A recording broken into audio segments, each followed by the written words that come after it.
Welcome to another day of a segment of Real Spill brought to you by Charlie's World Production.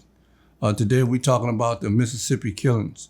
Again, they believe now that it's two white boys that's going around in this truck that's pulled off on the side of the road or these roads that don't have any lights, street lights or anything like that, and making it seem like as if their truck broke down and playing on black people kindness. They're pulling out, that's willing to help, get out and willing to help. And once they get out, the other guy get out the side of on the other side of the truck and ambush them. And then what they do is they have a trailer hooked up to the truck, and they believe they putting them inside this trailer. And what they're doing is they killing them and then they lynching them.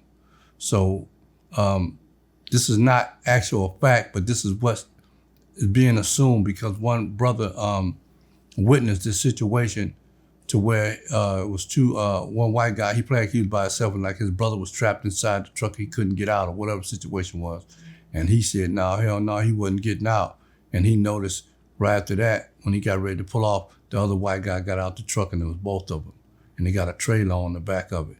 So they believe that's the conclusion that they're coming to right now.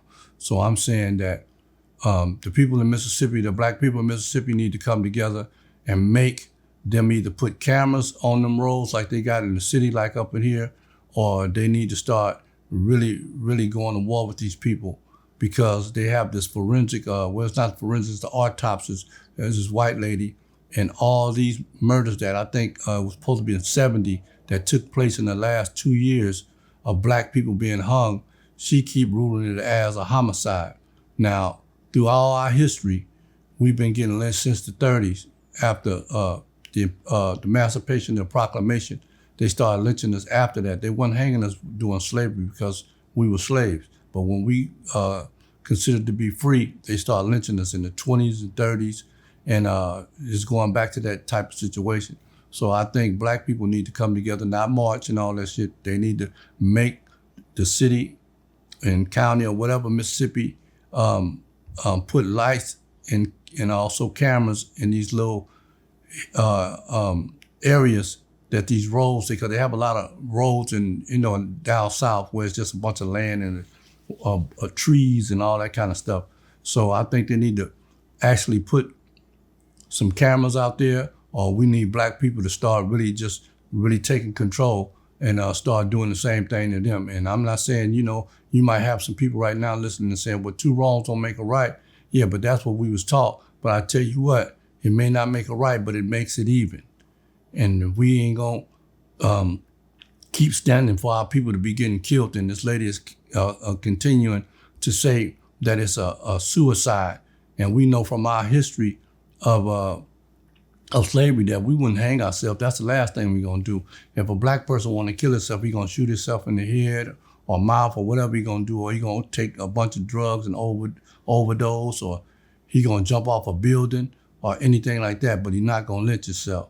The girl that they found of late, or her name was Asha or something like that, come to find out she was only 28 years old, and they had to get a step ladder to get up there and get her from the tree. That's how far she was up. So I don't know how in the hell that they can come to a conclusion that it was a suicide, that when she climbed up there and then hung herself, we're not gonna hang ourselves. So I'm saying to the black people, come together and make sure that these people do something, or y'all start doing something yourself.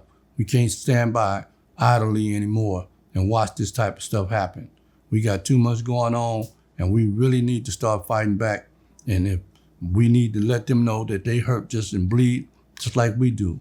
They've been doing it for a long, long time now, and it's just our time now where we got to come together and we got to be willing to die for what we believe in, because if we ain't gonna live, we might as well be dead if they ain't gonna let us live.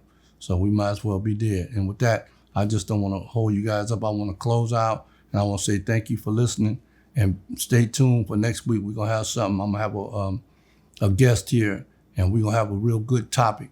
So I want you guys to make sure you tune in, and thank you. God bless.